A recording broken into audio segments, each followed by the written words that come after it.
ಇದೊಂದು ಕ್ಷಣ ಆನಂದ ಪಡುವಂಥ ಕ್ಷಣ. ದೊಡ್ಡ ಮಾತ ಕತೆ ಪ್ರವಚನ ಪುರಾಣಿಕತೆ ಅಲ್ಲ.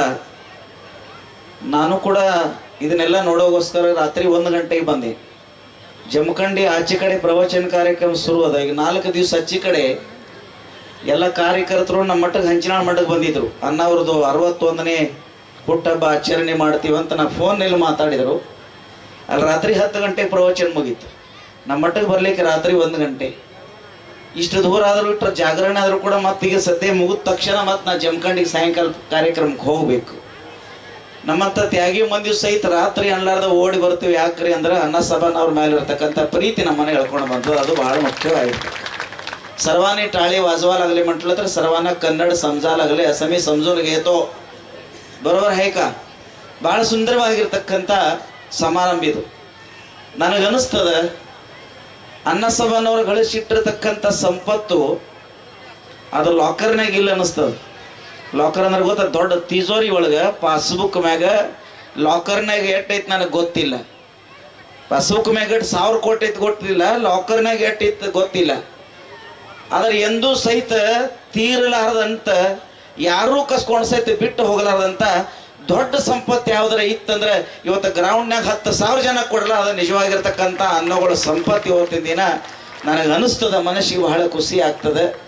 ಜಗತ್ತಿನೊಳಗೆ ನಾವು ಗಳಿಕೆ ಮಾಡಿದ ಮುಚ್ಚಿಟ್ಟು ಇರೋ ಅಂತಕ್ಕಂಥದ್ದು ಇರಬಾರ್ದು. ಯಾರೋ ಕಸದ ತಗೊಂಡು ಹೋಗ್ತಕ್ಕಂಥದ್ದು ಇರಬಾರ್ದು. ನಾವು ಎಲ್ಲಿ ಹೋದ್ರೂ ಸಹಿತ ನಮ್ಮ ಸುತ್ತಮುತ್ತ ಪ್ರೀತಿ ಮಾಡುವಂಥ ಜನ ಇದೆಯಲ್ಲ, ಅದನ್ನ ಇವತ್ತು 61ನೇ ವರ್ಷನಾಗ ಅನ್ನ ಸಭಾನ ಗಳಿಸಿನಂತ ನನಗೆ ಅನಿಸ್ತದೆ. 61 ಆತದ ಯಾರಂತಾರೆ ನನಗೂ ಖರೆ ಅನಿಸ್ವತ್ತು. ಹೆಂಗಂದ್ರೆ ಹಂಗದರ್ರಿ. ನಾನು ಹೊಸವಾಗಿ ಬಂದೀನಿ ಬಿಜಾಪುರದಿಂದ. ಇದೇ ಗ್ರೌಂಡ್ನ್ಯಾಗ ಮೊದಲೇ ಸಾಲಿದು ಮೊದಲನೇ ರೂಮ್ ಪಾಯವರ್ಣಿ ಮಾಡಿದವ್ರು ಯಾರಂದ್ರೆ ಪ್ರಕಾಶ್ ಅಣ್ಣ ಹುಕ್ಕೇರಿ ಅವರು, ನಾನು ಅನ್ನ ಸಭಾನ. ಅವಾಗ ನಾವು ಹೊಸವಾಗಿ ಬಂದು ನನಗೆ ಮರಾಠಿ ಬರ್ತಿದ್ದಿಲ್ಲ. 25-28 ವರ್ಷ ಆಗೋಯ್ತು. 2001 ಮತ್ತು ಇನ್ನತರ ನನಗನ್ನಿಸ್ತದ. ಅವಾಗಿಂದ ಏನು ನೋಡಾಕತ್ತಲ್ಲ, ಅನ್ನ ಸಭಾನ ಹಂಗದಾರ. ಅವ್ರು ನೋಡ್ರೆ 31 ಕಾಣತಾರ. 61 ಯಾರು ಮಾಡ್ರಿ ಅವ್ರನ್ನ? अजय वाढतोय मला बी अजय वाढतोय. कसं आहे माणूस तसाच आहे. ಅಂದ್ರೆ 61 ಮನುಷ್ಯ ಏನ 30 ಗತೆ ಕಾಣ್ತಾನಿದ್ರ. ಜಾದು ಯಾರಂದ್ರೆ ಅವ್ರು ಆಚೆ ಕಡೆ ಕೂತಾರಲ್ಲ, ಅವ್ರ ಟೈಮ್ದಾಗ ತಾಯಿ ಜಾಗದ ನಿಂತು ಜೋಪಾನ ಮಾಡಿದಂತ ಅವ್ರ 61 ವರ್ಷ ನಕ್ಕೆ ಆಗೈತೆ ಅಂತ ನನಗೆ ಅನಿಸ್ತದೆ. अरे कोणी व्यक्ती जगामध्ये एक चांगला व्यक्ती समाजाचं कार्य करायचं असलं तर त्यांच्या पाठीमाग अदृश्य रूपाने कोणतरी एक सेवा करणारा व्यक्ती असतात. लक्षात घ्या. माडू काही खाणांगिಲ್ಲ, ಮನಿ ಮಾರಣ್ಲಾರ್ದ ಇವ್ರು ರಾತ್ರಿ ಹಗಲಿ ಕಷ್ಟಪಟ್ಟ ನೂರಾರು ಹಳ್ಳಿ ಊರ ಈ ಸಂಸ್ಥಾ ಬಡವ್ರ ಬಗ್ಗೆ ಸಲ ತಿರುಗಾಡೋತ್ನ್ಯಾಗ ನೀವು ಎಲ್ಲಿ ಹೋದ್ರಿ, ಇಟ್ಟು ಟೈಮ್ ಯಾಕೆ ಮಾಡಿ ಬಂದ್ರಿ ಅಂತ ಒಂದು ದಿನ ನ್ಯಾಯ ಮಾಡಲಿಲ್ಲ. ತವ್ರ ಮನೆಗೆ ಬೇಕು ಹೋಗಿ ಅನ್ಲಿಲ್ಲ. ಏನೂ ಮಾಡ್ಲಾರ ರಾತ್ರಿ ಹಗಲಿ ಅವ್ರನ್ನ ಜೋಪಾನ ಮಾಡಿ ಅವ್ರ ಹಿಂದೊಂದು ಗಟ್ಟಿಮುಟ್ಟಾಗಿ ಒಂದು ನೆಳ್ಳಾಗಿ ಮನಿ ಲಕ್ಷ್ಮಿ ನಿತ್ರಂತ ಇವತ್ತಿನ ದಿನ ಅನ್ನ ಇಟ್ಟು ದೊಡ್ಡವರಾದ್ರೆ ಏನು ಅಂತ ನನಗೆ ಅನಿಸ್ತದೆ. ತಮ್ಮನ್ನ ನೆನೆಸುತ್ನ್ಯಾಗ ಕಣ್ಣಾಗ ನೀರು ಬತ್ತು.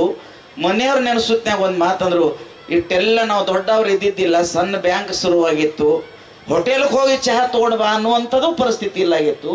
ಅವಾಗ ಚಹಾ ಮಾಡಂದ್ರೆ ರಾತ್ರಿ ಹಗಲಿ ಬಂದವ್ರು ನಾಷ್ಟಾ ಚಹಾ ಮಾಡಿ ಇಟ್ಟೆಲ್ಲ ಪ್ರೀತಿ ಗಳಿಸ್ಲಾಕ ಒಂದು ಮನಿ ನನ್ನ ಬೆನ್ನಿಂದ ಒಂದು ಬೆನ್ನೆಲುವಾಗಿ ನಮ್ಮ ಮನಿ ಲಕ್ಷ್ಮಿ ನಿತ್ರಂತ ಇವತ್ತಿಂದ್ರ ಇಷ್ಟೆಲ್ಲ ನಾ ಬೆಳೆದೆ. ನಿಮ್ಮೆಲ್ಲರ ಪ್ರೀತಿ, ನಿಮ್ಮ ಆಶೀರ್ವಾದ, ಗುರುಗಳ ಆಶೀರ್ವಾದ ಅಂತ ಸಂಸ್ಕೃತಿಯನ್ನ, ಆ ಧರ್ಮ ತತ್ವನ್ನ ಅನ್ನ ಸಭಾನ ಹಿಡ್ಕೊಂಡು ಹೊಂಟಾರಂತ ಇಲ್ಲಿವರೆಗೆ ಇಷ್ಟು ಚೆನ್ನಾಗಿ ಅವ್ರು ಬೆಳೆದ್ರಂತ ನನಗೆ ಬಹಳ ಖುಷಿ ಆಗ್ತದೆ. ನಾವೆಲ್ಲರೂ ನೋಡಿದಾಗ ಅವ್ರು ಏನು ಗಳಿಸಿದಾರ ಪ್ರೀತಿ, ಭಾಳ ಸಮಾಧಾನ ಮನುಷ್ಯ. ರಾಜಕೀಯ ಹೋಗ್ರಿ, ಮುಂದೆ ಟಿಕೆಟ್ ಕೇಳ್ರಿ, ಮುಂದೆ ಏನೋ ಇವ್ರು ಅಂತಾರೆ ಎಲ್ಲ ದೀಕ್ಷಾ ಕೊಡಕ್ಕೆ ಬಂದಾರ. ಆದ್ರೆ ನಾನು ಇವ್ರು ಬಂದ್ರೆ ಅದನ್ನ ದೀಕ್ಷಾ ಕೊಡ್ತಾರೆ. ಜಿಲ್ಲಾ ಪಂಚಾಯತ್ ನಮ್ದೆಲ್ಲ ಮಂದಿ ಅನ್ನ ಏನು ಬೆಳಿತಾರೆ ಬೆಳಿಲಿ ಪ್ರಶ್ನೆನಿಲ್ಲ. ಆದ್ರೆ 1000 ಮಕ್ಕಳು ನಿಮ್ಮ ನೆನೆಸ್ಕೊಂಡು ಸಾಲಿ ಕಲಿಬೇಕು. 1000 ಮಕ್ಕಳು ನಿಮ್ಮ ನೆನೆಸ್ಕೊಂಡು ಸಾಲಿ ಕಲಿಬೇಕು. ಲಕ್ಷ ಕುಟುಂಬಗಳು, ನೂರಾರು ಕುಟುಂಬಗಳು ನಿಮ್ಮನ್ನು ಹೇಳಿ ನಿಮ್ಮ ಸಂಸ್ಥಾದಾಗ ಬೆವರು ಸೃಷ್ಟಿ ದಿನ ಊಟ ಮಾಡಬೇಕು. 1000 ಜನ ಕೈ ವಜ್ಜಾಗಿ ನಿಂತವ್ರು ನೀವು ಕೈ ಕೊಟ್ಟ ಅವ್ರನ್ನೆಲ್ಲ ಮುಂದೆ ತಂದು ಅವ್ರ ಜೀವನ ವಿಕಾಸ ಮಾಡ್ಬೇಕು. ಇದು ಮಾತ್ರ ಈ ಟಿಕೆಟು ಬಿಡೋದು ಬೇಡ, ಮತ್ತು ಈ ಕುರ್ಚಿ अव ಒಳಗಡೆಸಂಗೆ ನಾವು ಮಾಡುವ आशीर्वाद. Do understand? मी काय म्हटलं लक्षात आलं काय तुम्हाला? त्याच्यासाठी कॉम्पिटिशन आहे, लक्षात आलं? याच्यासाठी कॉम्पिटिशन नाही आहे. ಅವ್ರು ಯಾವುದೂ ಕೇಳಿಲ್ಲ ಅಂದ್ರೆ ಅದು ಮಾಡಬಾರ್ದಂತಲ್ಲ, ಅದನ್ನು ಮಾಡಬೇಕು, ನೀವು ಮಾಡ್ರಿ. ಆದ್ರೆ ಈಗೇನು ನೀವು ಸೇವಾ ಮಾಡ್ತಾ ಇದ್ದಿರಲಿಲ್ಲ. एक 80 ते 90 ವರ್ಷಾचा एक म्हातारा, ಒಂದೆರಡು ಉದಾಹರಣೆ ಹೇಳಿ ಮುಗಿಸ್ತೇನೆ. 80 ते 90 वर्षाचा एक म्हातारा ಒಬ್ಬ ಮುದುಕ 90 ವರ್ಷ ಒಬ್ಬ ಮುದುಕ ಮೇಲೆ ಹರಕ್ ಬಟ್ಟೆ ತಲೆ ಒಂದು ಟಾವೆಲ್ ಸುತ್ತಿದ್ದ ಕೈಯಾಗ ಒಂದು ಹಾರಿ ತಗೊಂಡು ಒಂದು ಗುಂಡಗಿ ಅದರ ಒಂದು ತೆಗ್ಗ ಹೊಡಿತಾ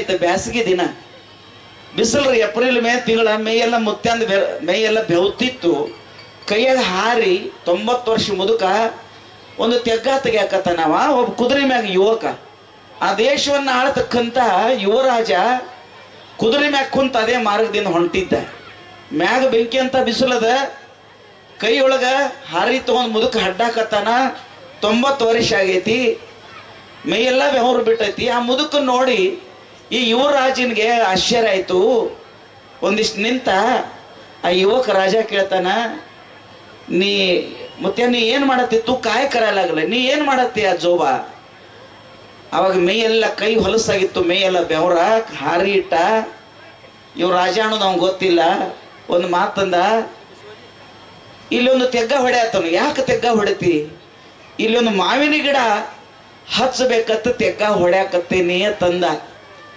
ಈ ಯುವಕ ರಾಜ ಕುದುರೆ ಮ್ಯಾಂದ ಇಳಿದ ಒಂದು 5 ನಿಮಿಷ ಚಪ್ಪಾಳಿ ತಟ್ಟಿ ಹೊಟ್ಟೆ ಹಿಡಿದ ನಕ್ಕ ಬೆವತಂತ ಈ ಮುದುಕ ಒಂದು ಮಾತನ್ನು ಕೇಳ್ತಾನೆ ಇಲ್ಲೊಂದು ಮಾವಿನ ಗಿಡ ಹಚ್ಚತ್ತೆ ನಂದು ಬಳಕ ನೀ ಕೈ ಚಪ್ಪಾಳಿ ಹೊಡೆದ ನಗ್ತಿಯಲ್ಲ ತಮ್ಮ ಯಾಕ ಅವಂದ ಮುತ್ಯ ನಿನ್ನ 90 ವರ್ಷ ಆಗ್ಯಾವ ಇನ್ನೊಂದು 6 ತಿಂಗಳು ಅದಿಯೋ ಇಲ್ಲ ಗೊತ್ತಿಲ್ಲ ನಿನ್ನ ಆಯುಷ್ಯ ಈಗ ಗಿಡ ಹಚ್ಚಿ ಇನ್ನು ಗಿಡ ದೊಡ್ಡದಾಗಿ ಅವು ಮಾವಿನಕಾಯಿ ತಿಂದ ನಿನ್ನೆಲ್ಲ ಕುಂಡ ಮ್ಯಾಗ ಅವಾಗ ಅಟೋತನ ನೀ ಉಳಿತೀಯನ ಅಂದ ಅವಾಗ ಬೆವರು ಒರೆಸ್ಕೊಂಡಂತ ಮುದುಕೊಂದು ಮಾತಂದ ಹಿಂದ ನಮ್ಮ ಮುತ್ಯ ಹಿಂದ ನಮ್ಮ ಅಜ್ಜ ಈ ಒಡ್ಡದ ಮ್ಯಾಗ ಒಂದು 10-20 ಮಾವಿನ ಗಿಡ ಹಚ್ಚಿದ್ರು ನಾ 90 ವರ್ಷ ಆಗುತ್ತಾನ ನಮ್ಮ ಮುತ್ಯ ನಮ್ಮ ಅಪ್ಪ ಹಚ್ಚಿರುವಂತ 90 ವರ್ಷ ನಮ್ಮ ಮಾವಿನಕಾಯಿ ತಿಂದೇನಿ ಈ ಭೂಮಿ ಬಿಟ್ಟು ಹೋಗುತ್ತನೆ ಹಂಗ ಹೋಗಬಾರದು ಅವ್ರು ಹಚ್ಚಿದ ಗಿಡದ ಮಾವಿನಕಾಯಿ ನಾ ತಿಂದೇನಿ ನನ್ನ ಗಿಡದ ಮಾವಿನಕಾಯಿ ನಾನು ತಿನ್ಬೇಕತ್ತಲ್ಲ ಮುಂದೆ ಬರೋರು ಈ ಗಿಡದ ನೆರಳಾಗ ಕೂತ ಹಣ್ಣು ತಿನ್ಬೇಕಂತ ಹಚ್ಚಾಕತ್ತ ನನ್ನ ಸಲುವಾಗಿ ಅಲ್ಲ ಈ ಮಾತನ್ನು ಹೇಳೋತ್ನ್ಯಾಗ ಮುಂದೆ ನಿಂತಿರ್ತಕ್ಕಂಥ ಏನಿದ್ದಲ್ಲ ಅವನ ಕಣ್ಣಾಗ ಒಂದು 4 ಹನಿ ನೀರು ಬಂದು ಅವಾಗಂತಾನ ನಿನ್ನ ಕಣ್ಣಾಗ ನೀರು ಯಾಕೆ ಬಂದು ಅಂತ ಕೇಳಿದ ಅವಾಗ ರಾಜ ಒಂದು ಮಾತು ಹೇಳಿದ ನಾ ಯಾರ ಮಗ ಗೊತ್ತೇನೋ ಅಂದ ಮುದುಕಂದ ಇಟ್ಟು ಅಡವಿ ಭೂಮಿ ಬಿಟ್ರೆ ನನಗೇನು 4 ಎತ್ತುಗಳು ಎಮ್ಮೆ ಬಿಟ್ರೆ ಏನೋ ಗೊತ್ತಿಲ್ಲ ನೀ ಯಾರಂದ ಈ ದೇಶವನ್ನು ಆಳ್ತಕ್ಕಂತ ರಾಜ ಮುಂದಿನ ಭವಿತವ್ರ ರಾಜ ನಾ ರಾಜ್ಕುಮಾರ್ ಅದನ್ನು ಅಂದ ಮತ್ತೆ ಇಂಥ ದೊಡ್ಡ ಶ್ರೀಮಂತ ರಾಜ ನಿನ್ನ ಕಣ್ಣಾಗ ನೀರು ಯಾಕೆ ಬಂದು ನಿನಗೇನು ಕಡಿಮೆ ಐತೆ ಅಂದ ಅವಾಗೊಂದು ಮಾತಂದ ನಾ ತನ್ನ ಸಲುವಾಗಿ ತಾನೇ ಅನ್ಲಾರ್ದ ಇನ್ನೊಬ್ಬರ ಗಿಡದ ಮಾವಿನಕಾಯಿ ತಿಂದ ಮುಂದಿನವ್ರ ನೆರಳಾಗ ಕುಂಡ್ಲಿ ಅಂತ ತಿಳ್ಕೊಂಡು 90 ವರ್ಷ ಆದರೂ ಸಹಿತ ಮೇಯನ ಬೆವರ ಹಿಂಡಿ ಒಂದು ಗಿಡ ಹಚ್ಚಿ ಎಲ್ಲರೂ ಹಣ್ಣು ತಿನ್ಲಿ ಅಂತ ನಿಸ್ವಾರ್ಥ ಕರ್ಮ ಮಾಡುವಂತ ನಿನ್ನವ್ರ ಅದಿರಿ ಅಂತ ನಮ್ಮಪ್ಪ ಬಂಗಾರ ಶಿವಾಸನ ಮ್ಯಾಗ ಕುಂತೀವಲ್ಲ ನಿನ್ನಂತ ಕೋಟಿಗಟ್ಟಲೆ ಜನ ಸೇವಾ ಮಾಡ್ತಕ್ಕಂಥ ತ್ಯಾಗದ ಮಂದಿ ಅದಲ್ಲ ಜೀವನದಲ್ಲಿ जगतನಲ್ಲಿ ನಾವು ಹ್ಯಾಂಗ ಬದುಕಬೇಕು ಸ್ವಾಮಿ हमें कसं जीवन जगावं माहिती आहे कसं जीवन जगावं ಈ जगतमध्ये आमचं काय आहे ನಮ್ಮದು ಏನೈತಿ ಜಗತ್ನಾಗ ಹೇಳಿ ನೋಡೋಣ एक बीज तुम्ही मातीला द्या एक बीज तुम्ही मातीला द्या 3 ते 6 महिन्यामध्ये एक बीज ओटीत घेतलेला भूमी तुम्हाला 1000 बी देते लक्षात आलं 8 अथवा 9% व्याज देणारे बँक आहेत लक्षात आलं 9% देणारे बँक आहेत व्याज 10% देणार आहेत खरं एक बीज घेऊन 3च महिन्यामध्ये एक बीजला 1000 बीज देणार बँक कुठलं तर असेल तर ते भगवंताचे बँक म्हणजे भूमी महाराज ईश्वराचे सुंदर बँक आहे लक्षात आलं तुम्हाला आम्ही जात असताना पेरणीला मक्का पेरत असताना आम्ही सोयाबीन पेरला जात असताना 2 व्हीलरवर मोटरसायकलवर 2 बॅग 4-4 किलोचे 2 पाकिट घेऊन आम्ही पेरणीला जातो 4 महिन्यानंतर मळणी केल्यानंतर मोटरसायकलवर आणत नाही 4 ट्रॅक्टर भरून घेऊन 100 पोती सोयाबीन आणतो बघा हेच देवाचा चमत्कार आहे भगवंताचे करणे आहे लक्षात आलं देव आम्हाला काय दिला अरे तुम्हाला काय द्यायला पाहिजे एक ओंजळीला पोत देतोय पोताला 1000 द्यायला लागलंय लक्षात आलं काय मला म्हणायचं रत्नागिरीमध्ये समुद्र सागर आहे रत्नागिरीत सागर आहे आणि बोरगाव कर्नाटक महाराष्ट्र सीमेवर आहे लक्षात घ्या आणि रत्नागिरीत असणार सागरातलं पाणी बोरगावला यायला पाईपलाईन केलं नाही, कोण आमदारांच्या फंडातनं झालं नाही, कुठलं महाराष्ट्र सरकार कर्नाटक सरकार केलेलं लक्षात नाही. लक्षात आले तुम्हाला? समुद्राचं पाणी खारट असतो, पावसाचे पाणी गोड असतो. खारट पाणीला फिल्टर कोण केलं? एवढं जड पाणीला वर कोण उचललं? ट्रॅक्टर टँकर काही नाहीये, 200 किलोमीटर पर्यंत जड पाणी वरनं आणून 4 तास पाऊस पडलं तर सगळे नदीला महापूर येते. म्हणजे देवाचा चमत्कार नाही काय महाराज? नुसता 9x9 गाभाऱ्यात एवढंच वाकून देवाला बघायचं नाही. डोळे उघडलं तर देव आहे, हे मातीत देव आहे, शुद्ध वाहणारे गंगामध्ये परमेश्वर नाही काय? लक्षात घ्या. दररोज घरात एक 4 लाईट, एक टीव्ही, एक मिक्सर चालतंय, महिन्याला 500 रुपये बिल येते. करंट MSC महाराष्ट्रामध्ये जास्त आहे. लक्षात आलं? महिन्याला 500 रुपये बिल येते. खरं कधी हे सूर्य, कधी पृथ्वी जगत निर्माण झालं तेव्हा सूर्य आणि चंद्र नावाचं 2 दीप ईश्वराने निसर्गात लावला. कधी तर तुम्ही देवाच्या आत मंदिरमध्ये 11 दीप लावला, 21 दीप लावला, कार्तिक महिन्यामध्ये 108 दीप लावला. बस्तीमध्ये सांगतो आम्ही गावात 108 देवाला दीपार्चन केलो म्हणून आम्ही लावलेला दीप तास 2 तास मध्ये आमचे दीप विजतात. आमचं दीप गाभाऱ्या पुरतच आहेत. लक्षात ठेवा. खरं आकाशात लावलेला सूर्यचंद्र नावाचं दीप आहे बघा, नुसता एक घर गावापुरता नाही, अखंड पृथ्वीवर प्रकाश करणारे दीप सूर्यचंद्र नावाचं दीप लावला. 1 रुपयाचं बी बिल आलं नाही, दीप विजला नाही, वाती जळला नाही, कधीही तेल न संपलं नाही. महाराज हे ईश्वराचं कार्य आहे. त्या जगत मध्ये मी जीवन जगतो ना, हे जगत निरंतर कर्मशीलता आहे, त्याचा सत्कार मान सन्मान कधी केलेला नाही. लक्षात आलं? एक आमचे आजोबा, आता आमचे वडील कधीतरी एखादा बांधावर एक आंब्याचं रोप लावलं तर 100 वर्षपर्यंत ते फळं देते, खाली बसायला सावली देते. 100 वर्ष त्याचे फळं, ऑक्सिजन त्याचं फळं सावली वापरतो. 100 वर्षानंतर एक वेळ ते जून झालं तर वाऱ्यानं ते जून झालेलं झाड तुटून पडलं. शेतकरी जुनं झालेलं ते झाड वाढलेलं त्याला सोडत नाही, परत त्याला ट्रॅक्टर मध्ये घालून त्याला वकारला घेऊन जातो. नवीन घर बांधतोय म्हणून त्यात खिडकी तयार करतो, कपाट तयार करतो आणि त्याच्यासाठी सुंदर सुंदर दरवाजा तयार करतो. आंब्याचं झाड जिवंत असताना 100 वर्ष फळं दिलं, सावली दिलं. ते जुनं होऊन तुटून पडलं तर सुद्धा तुझे घरचे दरवाजा होऊन 100 वर्ष तुझे घर राखण करायला लागले. माणसं कळतंय ना?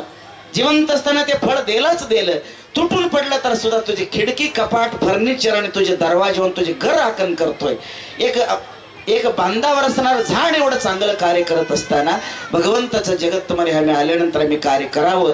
अण्णासाहेब अण्णांच्या 61 ह्या प्रसंगामध्ये अगदी शून्यातनं हे आमचे लोक कोण, साधा शेतकरी, कुठं एक 5-10 एकर 10-20 एकर वडिलार जमीनमध्ये कुठं तर नांगरायला जावा, ऊस लावा, शेंगा लावा, सोयाबीन, असे ग्रामीण जीवन जगत अण्णांचे एक छोटी मोठी सेवा सुरू करता आज संपूर्ण 5-25 गाव, लाखो लोकांचे मनातले, लाखो लोकांना स्मरण करावं. हजारो कुटुंबांना, शेकडो गोरगरिबा अन्न द्यायचं अन्नदाता आज आमच्या अण्णासाहेबांना झाले. म्हणून 61 आम्ही फार सुंदर रीतीनं चांगल्या पद्धतीनं आम्ही करायला लागले. सर्वांना अतिशय मनाला अतिशय समाधान झाले. जीव 1000 साल मी म्हणत नाही. लक्षात आलं? उगाच खोटं काय तर म्हणायचं नाही. कळलं काय? जीव 1000 नाही, ಜೀವ 100 ಸಾಲ್ ಹಿಂಗ ಯಾಡೋತ ಚಲೋ ಊಟ ಮಾಡ್ರಿ, ಟೈಮ್ದಾಗ ನೀರು ಕುಡೀರಿ, ದಿನ ಒಂದು 4-5 ಕಿಲೋಮೀಟರ್ ಮಸ್ತ್ ಹಂಗೆ ತಿರುಗಾಡಿ ಬರ್ರಿ, ಸ್ವಚ್ಛ ಸ್ನಾನ ಮಾಡ್ರಿ, ಜರ ನಮೋಕಾರ ಹೇಳ್ರಿ, ಟೈಮ್ದಾಗ ಊಟ ಮಾಡ್ರಿ, ಚಂತನ ಆಫೀಸ ತಾಲೂಕದಾಗ ಎಲ್ಲೇ ತಿರುಗಾಡ್ರಿ, ನಿಮಗೇನೂ ಆಗಂಗಿಲ್ಲ. 100 वर्ष बदकली. चांगले माणसं समाजामध्ये असायला पाहिजे. लक्षात आलं? चांगले माणसं समाजामध्ये असायला पाहिजे. अण्णासाहेबांचं लेवल आज एक आमदार आहे ना, आमदारचं लेवलचं माणूस आहे. लक्षात काय कमी नाही त्याच्यामध्ये. लक्षात आलं? आणि कोण तर गोरगरिबांचे कष्ट पाहिला, दुसऱ्यांचे कुठं तर कष्ट पाहिला, ते व्यक्ती दुसऱ्यांचे डोळे पुसल्याशिवाय राहत नाही. की आज 25 वर्ष झालं मी बघतो, भारत ही संस्कृती तेवढं मोठा आहे. अमेरिकामध्ये कोण तर म्हटले भारत असं आहे, भारत तसं आहे, भारत देवाचा देश आहे, संतांचा देश आहे, दान आहे, धर्म आहे. अमेरिकेमध्ये सारखं ते बघत होता एक मनुष्य. काय इंडिया ग्रेट, इंडिया मोठं मोठं म्हणतात, ते भारतात तर काय आहे बघवा म्हणून एक व्यक्ती आला. एवढं सांगून सोडतो बघा.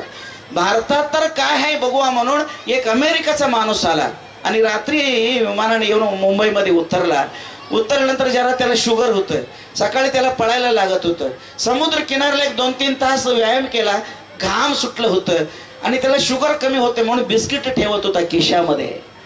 पडला घाम आलं आणि ते बसला समुद्र किनाऱ्याला, घाम आलं होतं, शुगर खायचं म्हणजे शुगर कमी झालं, बिस्किट खायचं म्हणून खिशातनं बिस्किट पाकिट काढलं, एक हातात घेणार होता, हातात घ्यायच्या टायमाला केस इकडं तिकडं झालेले एक 3-4 वर्षाची पोरगी रडत त्या वाळवंटीमध्ये त्या वाळूत चालली होती.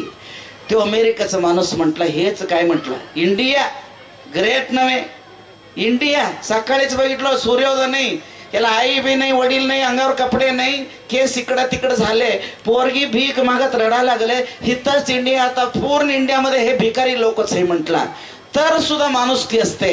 कोण आहे काय असू दे, दरिद्र देश, एक 4 बिस्किट द्यायचं म्हणून ते पाकिट मध्ये 4 बिस्किट पोरगीला द्यायला. इंग्लिश त्याला कळत नाही, हे पोरगीला काय समजत नाही, घे म्हटलं, खा म्हटलं इंग्लिश मध्ये, बघत बसला आणि 2 पावलं पोरगी रडत ते बिस्किट घेऊन चालली होती. तिथे कुत्र्याचं लहान पिल्लू होतं आणि त्याची आई मरून गेले होते आणि त्याच्या पोटासाठी दूध नसल्यामुळं ते पिल्लू इकडं तिकडं ते लोळून ते ओरडत होतं. आणि त्या टायमाला 4 पावलं गेलेलं पोरगी आपल्या हातात बिस्किट आहे, ते वरडणार ते कुत्र्याचं पिल्लू मांडीवर घेतली, त्याच्या हातातले 2-3 बिस्किट त्याला चारवत होती आणि अमेरिकेचा बसलेल्या माणसाच्या डोळ्यामध्ये पाणी होतं, लक्षात घ्या. तेव्हा तो म्हटला, इंडिया भिकारींचे नाही, ग्रेट इंडिया म्हटला. आपल्यासाठी आपण जगत नाही, कळलं ना, आपल्यासाठी त्याला तर आई वडलेच नाही, स्वतः खाली नाही, स्वतः उपास राहून एक निराधार प्राणीला मांडीवर घेऊन बिस्किट चालवत आहे. म्हणजे हे काय जीवनामध्ये सुख दुःख वाटणं आणि आपल्यातले घास दुसऱ्याने देऊन दुसऱ्यांचे डोळे पोचणं आणि दुसऱ्यांच्या हितासाठी जीवन जगायचं एक तत्व कुठं तर असले तर भारत देशामध्ये आहे. जाऊन त्याचं जीवन चरित्र लिहित असताना म्हटला, परत एक वेळ जन्म असेल, शेतकरी भिकारी काय तर जन्म दे, खरं एक वेळ भारतच्या मातीमध्ये परत मी जन्माला, भगवंता मला भारताच्या मातीमध्ये जन्माला दे. म्हणून माझंच हे लांबवायला नको. गावात गेलो होतो, असंच प्रवचन बोललो मी. आता चिंगळ्यानं म्हटले 2 तास होणार काय, मी म्हटलो माझं तबला पेटी आणलं नाही, पेटी वडलो की 2 तास होतंय म्हटलो. असंच एक गावात, तुम्हाला जर हसवतो, एक गावात प्रवचन माझंच होतं हो, शेवटला तबला पेटी संगीतकार चांगलं होते, मी जरा गातो, तुम्हाला माहिती आहे कन्नडच, मराठी कन्नड गात होतो, मस्तपैकी गायला लागलो, तबलाजी वाजवले तो आलाप केलो डोळे झाकून. पहिले 10,000 लोक होते आणि नंतर डोळे उघडून बघितले, माईक लावणार एकटाच होता, सगळं माईकचा माईक लावणार एकटाच होता. हे मोठा अपमान की हो, सगळे गेले तर अपमान. मी म्हटलं हे काय म्हटलं, अपमान, मोठा महाराज म्हणून बोलवले, 10,000 सगळे गेले, महिला तर पहिलाच गेले होते. ಹೆಣ್ಮಕ್ಳು ಭಾಳ ಶಾನೆ ಹೋಗ್ತಿರ್ತಾರೆ, ಹೆಂಗೆ ಹೋಗ್ತಾರೆ ಗೊತ್ತೇನ, ಅವ್ರು ಹೋಗ್ಬೇಕಾಗಿತ್ತಂದ್ರೆ ಆ ತೊಡಿ ಮ್ಯಾಗ ಕುಸ್ಗಳು ಇರ್ತಾವಲ್ಲ, ಚಿಮಟಿ ಇರ್ತಾರೆ, ಅದು ಹುಯ್ ಏನಾಕೈತಂದ್ರೆ ಮಗಲನ ಅಂತಾರೆ, ಯಾವ ಕೈ ಪೂರ್ತ ಪ್ರವಚನ ಯಾಕೆ ದಂಗೆ ಮಾಡ್ತೀವಿ, ಹೋಗ ಅಂದ ಕೂಡಲೇ ಹೆಗಲ ಮ್ಯಾಗ ತಗೊಂಡು ಇದು ಗಪ್ಪ ಅದು ಗಪ್ಪ, 2 ಕೊಡೆ ಗಪ್ಪ ಆಗಿರ್ತಾವು. ಎಲ್ಲರೂ ಕೂಡಿ होदर सगळे गेले माईक लावणारे तबलाजी मी 3घच होतो. मोठा ग्राउंड 10,000 गायब झाले, मोठा अपमान झाला. देवा म्हटलं हे माझं मोठे अपमान झालं, पाकिट देणार बी गेले काय, म्हटलो गाडीला डिझेल घालायला पाहिजे की, सगळं गेलं तर चालतंय, पासपोर्ट काढायला पाहिजे की, आमचे प्रश्नच नाही. स्वामीजीला 2 खिशे असते, डिझेलला एक मठाला 2 नेहरू शर्ट, लक्षात आलं. मग ह्या प्रसंगामध्ये 10,000 लोक गेले, मी एकटाच राहिलो. माईकवाला बी बंद करा म्हणायला लागला, सर्व गेले होते. खरं पुढे एक म्हातारी बसली होती, त्याला बघून समाधान वाटलं. म्हटलो हे बोरगाव मध्ये माझी वाटणीला कोण नाही, 75 झालं तर हरकत नाही, तू तर एक माझी वाटणीसाठी आहे. म्हातारी म्हटली, का गावातली सर्व गेले, तू गेली नाही. आणि मी गातो तसं तसं तू मान हलवा लागले, मी गातो तसं तसं तुझ्या डोळ्यात पाणी यायला लागले, माझ्या संगीतचा परिणाम तुझ्यावर झाले म्हणून तुझे डोळे भरून आले. मी संगीत शिकलेला माझे सार्थक झालं म्हणून मीच मारून घेतलो. म्हातारी म्हटली, तुमचे संगीतमुळे माझे डोळे भरले म्हणून कोण सांगितलंय? अगं मी गातो तसं तू रडायला लागलं म्हणून आनंद होऊन रडायला. हो म्हटली, मग कशाला भाकणूक होती, उठून उभार म्हटलो. म्हातारी पदर डोक्यावर घेऊन उभार म्हणा लागली, तुमच्यासाठी रडत नाही. मग काही म्हातारीच्या आठवणाला काही नाही म्हणा लागली, मग कशाला? तुम्ही डोळे जोकून आ म्हणा लागले. बघा आमच्या घरात एक म्हैस होत, 18 लिटर दूध देत होतं, त्याचे घशाला एक गाठ झालं होतं, सगळे दवाखान्याला दाखवलं, ते काय बरं झालं नाही. 3 महिने म्हैस वरडून वरडून वरडून मरून गेलं. तू वरडायचं बघून माझं म्हैस आठवण आली म्हणाला. मी एक पेटीच बंद केलो, म्हातारी सौ की नोट म्हटलो. हा तवाच सांगितलं तर मी गायचं तर बंद करत होतो. मला म्हैशीला मला जोडले तू, हा म्हटलो, नाही आठवण आला म्हणून रडलो म्हटली. आता ह्यात काय अर्थ नाही राहिले, नाही रे बाबा आरती करो म्हटलो. ह्याला सोडलो, पाठीमाग एकटा बसला होता. सोड म्हटलं, म्हैशीचं मावशी सोड म्हटलं, प्रश्नच नाही. पाठीमाग एक तर काका बसले, तो तर बोरगावात माझ्यासाठी आहे, त्याला विचारा की म्हणा लागली. म्हातारी लई कडू होती, विचारा की. त्याला विचारलं, हे म्हैशीसाठी रडत होती. गावातली सर्व गेलं, 10:15 वाजले. काका म्हटलं, तू गेलं नाही का? तो काका म्हटला, मी सगळ्यांच्या पेक्षा पहिलाच जाणार होतो. मग आतापर्यंत काय बसलंय? महाराज तुमचं खाली हातरलंय बघा, ते गोंगड आमचंच आहे म्हणून आम्ही बसलंय म्हणाला. एक पेटाला आरती करून गाडीतच बसलो. उगाच म्हणतो एवढं कार्यक्रम मध्ये कोण काय काय तर करतात, कळलं ना? तुम्ही जरा खुश वाटते ಎಲ್ಲ ತರ ಹಾದ್ರು ಡಿಮ್ ಡಿಮ್ ಡಿಮ್ मोठेला हऱ्या शनिवारी बी तसंच, रविवारी बी तसंच, काय तसंच कायम काय लोक नुसतात डोळे असं करून भेंकी नुंगारून मांडत येतात. त्यासाठी मला म्हणायचं आहे, खुशी आम्हाला किती खुशी झालं. आम्ही 200 किलोमीटर आलो. का आलं? का आलं? आम्ही कुठल्या पक्षातलं नाही, आम्ही देवाचं पक्षातलं. आम्ही काल माहिती आहे काय, कुठलं तर स्वच्छ आणि समाजासाठी अगदी निरहंकारपणानं समाजाला प्रेम करणारे, स्वच्छ काम करणारे एक माणूस आहे. म्हणून ते माणसाचं हृदयात असणार प्रेम हे साधू संतांना 4-5-10 हजार लोकांना ओढून आणलंय. असं अन्नाला 61 आम्ही केलोय. 101 सवे नक्कीच आपण करू. देवाने आम्हाला मजबूत ठेवावं. 100 वर्षाचा करत असताना आज किती शेकडो बँक व्हावं, 500,000 कोटीचं व्यवहार टर्नओव्हर व्हावं आणि कर्नाटक महाराष्ट्रामध्ये मोठे उच्च ठिकाणी त्या व्यक्तीला आम्ही प्रेम करावं, त्या व्यक्तीला आम्ही ओळखावं. त्या पद्धतीनं हे सर्व व्हायला धर्मपत्नी आहे, भावंड आहेत, परिवार आहे. तुम्ही सर्व लोक त्यांनी म्हणत असताना भावाला आठवण केल्यानंतर एक डोळ्यात पाणी आलं. हे सर्व विकास व्हायला माझे सर्व संस्थेमध्ये कार्य करणारे लोक म्हणत असताना डोळ्यामध्ये पाणी आले होते. आणि आज आम्हाला सर्वांना दिवाळी दसऱ्यासारखा आनंद झालेला आहे. शेकडो कुटुंबाला अन्नाने अन्न दिले, अनेक लोकांना मार्गदर्शन केले आणि इमानदारीने त्यांनी कार्य करत असताना राजकीयमध्ये तुमचा विकास होऊ देच प्रश्नच नाही. कारण हे जो तुम्ही शेकडो गोरगरिबी जे पोरं आहे त्यांच्या जीवनामध्ये ज्ञानाचा दीप लावायला पाहिजे. प्रत्येक पोरांनी मोठे मोठे हुद्द्यावर गेल्यानंतर आमच्या जीवनामध्ये एक भाकरी आयुष्यात एक ज्ञानाचा दीप कोणतं लावलं, त्यांना सर्वांना हावले लावले. आमचे आदर्श म्हणून प्रत्येकाने मनात आणि घरात फोटो ठेवायला पाहिजे. ह्या पद्धतीचं कार्य त्यांचे विकास होऊ दे म्हणतो. त्या प्रसंगामध्ये स्वामीजी बी भेटले. बहुतेक मला वाटतंय वरुडचे महाराजांचं आमचं फार जवळच आहे. भट्टारक महाराज आले आणि नुसता जैन एक धर्म अण्णा मानत नाही, संपूर्ण मानव धर्म म्हटल्यासारखं घरचे एक स्वामी जैनचं असलं तर सुद्धा अण्णांचे कुठलाही कार्यक्रम असू दे की दगड पूजा करायचं असू दे, ईश्वर माझा आज आल्याशिवाय ते नारळ वाढवतच नाही. कुठलं ऋण आहे माहिती नाही. आम्ही सतत पाठीशी ते परिवाराला आम्ही सतत आहोत. अण्णांचं दीर्घायुष्य लाभू दे असं आशीर्वाद देतो आणि धन्यवाद बोलतो. आणि तुम्ही काय सोडा म्हणायचा अगोदर नमस्कार.